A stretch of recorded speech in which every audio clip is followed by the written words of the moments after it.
So you want to hear a funny story? Okay, well, maybe it's not funny. But there was one time when I was younger, about, I don't know, I don't remember, probably like 13, 14. Oh, my dad came home drunk as usual, and he was pissed off about something as usual. I don't remember what it was this time, but he was mad. And so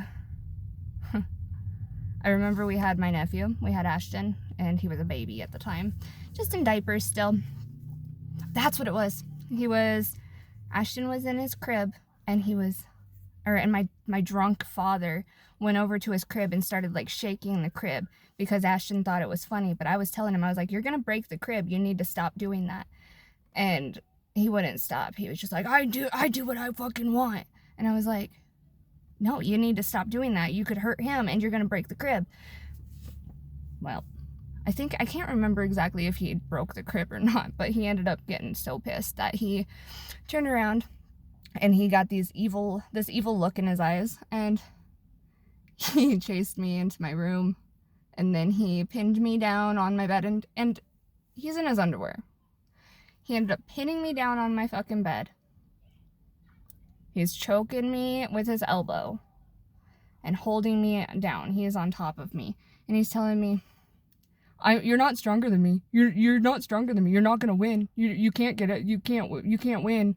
And he just keeps saying shit like that. And I finally ended up, like, I blacked out. I was pissed, and I couldn't breathe. I panicked, so I blacked out. I ended up punching him in the face.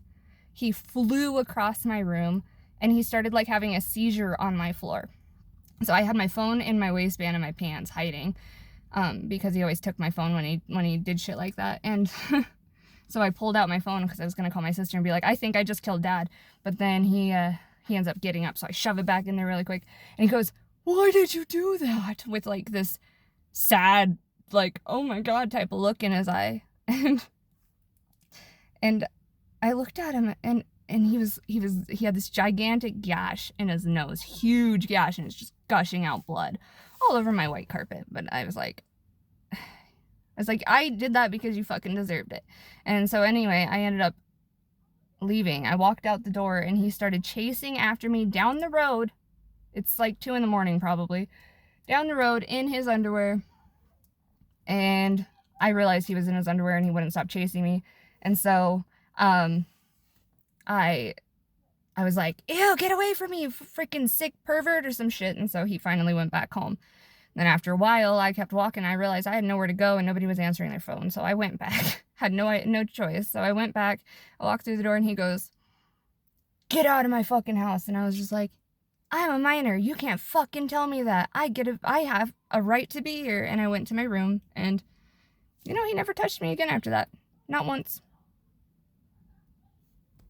I had to prove that I could overpower him, apparently, but it worked, and he calmed down